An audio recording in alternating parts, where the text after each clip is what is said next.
This is Gambit, a 1 to 4 player cooperative shooter from the creators of the Zero Caliber series. Many times delayed, Gambit finally hits the Quest 2 and PCVR headsets April 6, 2023. And we had a chance to play through the PC version, so let's see if Gambit was worth the wait.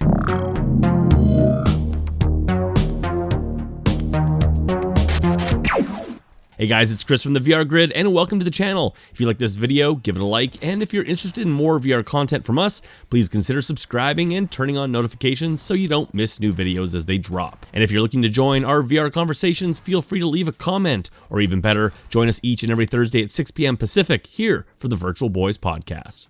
Okay, so kicking things off, I'm sitting here trying to figure out what to even say about the story, or more, even the setup of Gambit. Waking up from what appears to be a crazy night of glue stick sniffing? Yes, you heard me right. You heed the call to join up with a group of foul-mouthed degenerates to rob a train, and I guess kill a bunch of gang members. Why? I don't really know, and I really couldn't care less. Story here is not a strong suit of Gambit, and well, not much is, but we'll get to that in a bit. One of the first things players will notice when jumping into the game is how hard it is trying to be edgy and cool, going hard on the swears and insults between the four main characters. And don't get me wrong, I have no issue with the game going adult, and my sense of humor is anything but appropriate, but Gambit feels so forced and the writing so bad that it often had me cringing more than it had me laughing. Unfortunately, once jumping into the early moments of Gambit, it became immediately apparent that the developers here were likely trying their hardest to spice up a game that gameplay-wise is about as generic and boring as it gets.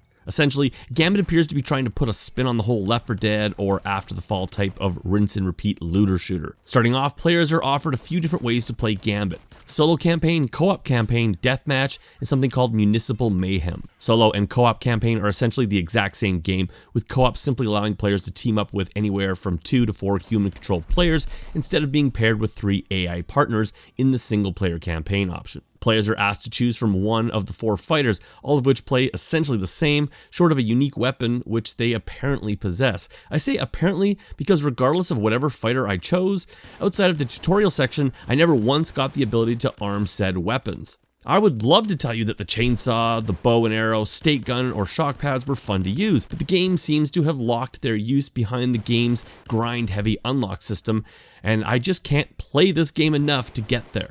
Now, calling this game a complete release is honestly a joke, as fairly early on in the campaign, we get a progression map and are greeted with a large sign that tells us that only one area is available, with 2 other sections coming at a later date. Isn't that what we call an early access title? Because I can tell you that once jumping into the game, it sure feels like one. The campaign portion that is available is essentially a collection of arenas that feel like they were taken out of some PS2 era arena shooter, and not a good one. Levels are filled with loot boxes to open, buttons to press, and areas to open up, all designed around a collectathon system that players will want to try and complete in order to unlock weapons, attachments, and gun skins. This part I did kind of enjoy, as it did add something to the overall game loop, but as the combat followed and the levels went on, I quickly realized I really didn't want to play this enough to unlock the game's better weapon offerings. Level layout here is bland and uninspired, with enemies to match it. Guys, this is really lame stuff, feeling like it was just thrown together from a collection of assets Extra Games acquired and then gave to like ChatGPT to create a 90s era shooter level.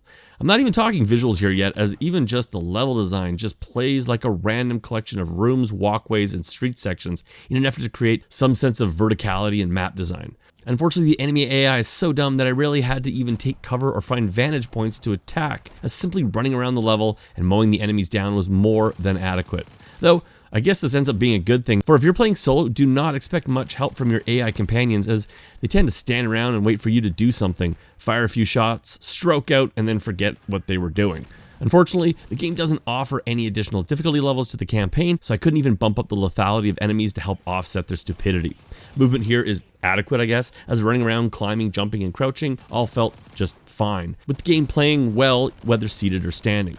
Gunplay here is only okay though, which was surprising to me. For the most part, I enjoyed the shooting mechanics in Zero Caliber or Zero Caliber Reloaded on the Quest. Unfortunately, Gambit goes for a far more arcade approach to gunplay here, and it mostly comes off very simple, stale, and, well, sorry to say, boring. Matters are made worse by a hit point reticule that shows up on enemies that almost gives you the sense of the game auto-aiming for you.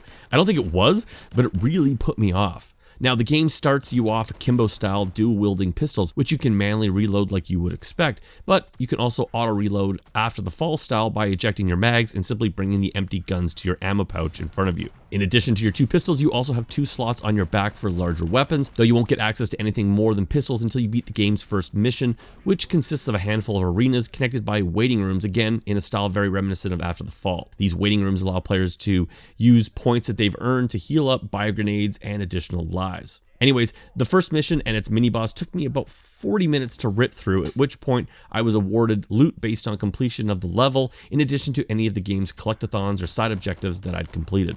Now let me reiterate, it is at this point that I got my first chance to pick up a better weapon, and I was 1/3 through the available campaign. Beating the first mission brings players back to the hub where they can visit what is called the Municipal Arms Dealership, an automated weapon merchant. Unlocked weapons, skins, and attachments can be purchased here using cash that they've acquired during previous runs. The selection of optional weaponry and customization options seems to offer a nice selection, and I do know that the developer plans to add to this in future content updates. My first upgrade was a pair of scopes to my pistols. This increased my power level, but unfortunately I found out that the scopes were purely cosmetic and actually didn't magnify anything, which was really disappointing and quickly was becoming par for the course here. Grabbing some bigger firepower like a shotgun and dual Uzis did spice up the gunplay somewhat, but again the game is just let down by lackluster gameplay and poor level design, making finishing the next 2 missions in the campaign a bit of a chore. Now, of course, bringing a few friends along can make a boring game fun, and I'm sure some of you will find a good time here. Unfortunately, jumping in with a buddy here, I simply found the Gambit became even easier as the game didn't seem to adequately scale to other players being added into the mix. I should also mention that at the time of this review, we couldn't get the party system to work, as my friends would get a beat from their sent invite, but no actual invite to join on. We got around this by simply joining a random match, and being the only ones on the servers pre-launch, we teamed up this way. So be aware, this could become an issue when the game goes live, as this workaround will no longer be feasible. Now, solo players and groups of friends tired of playing through the game's handful of arena-type levels in the campaign mode can head over and try the game's other 2 modes, Deathmatch and Municipal Mayhem. Unfortunately, those same arenas that you might be trying to get away from are what's for dinner here as well, with Deathmatch being exactly what you think it would be in those same arenas, and Municipal Mayhem essentially just being a team-based, wave-based version of what the campaign was, a wave-based arena. So yeah, if you're looking for variety, you will be sorely disappointed. Graphics-wise, Gambit is pretty disappointing as well, as like I said, the game just looks very generic and uninspired. Now what you're seeing in what we played is the PC version, and it looks sharp and plays smooth in the headset. But as you can surely tell from the gameplay that you've been watching, Gambit certainly seems to have been designed with the Quest 2 in mind, as the game looks, well, it looks questy. And looking at the screenshots on the Steam page, it looks like at one point there might have been an actual PC version in development with much improved visuals. However, that's not what we got, and the bland and generic texture work here is made worse by a complete lack of dynamic lighting or really anything to give these levels some personality. Additionally, outside levels off in the distance seem to be bordered by a fog that just cheapens the already lackluster visual display here. Enemy models, like our heroes, look like they were bought off a Unity asset site under generic gang member, and often move like they're only half animated, either when running or when shot. And audio effects don't fare much better, with weapon sounds that are only serviceable and add little excitement to gunplay that could honestly really use some. Not shockingly, the music here also sounds like it came off a stock music site, as does the voiceover work, as enemies yell such gems as, "Come back here! I'm not paying what I owe," or the uber super clever, "Your mother."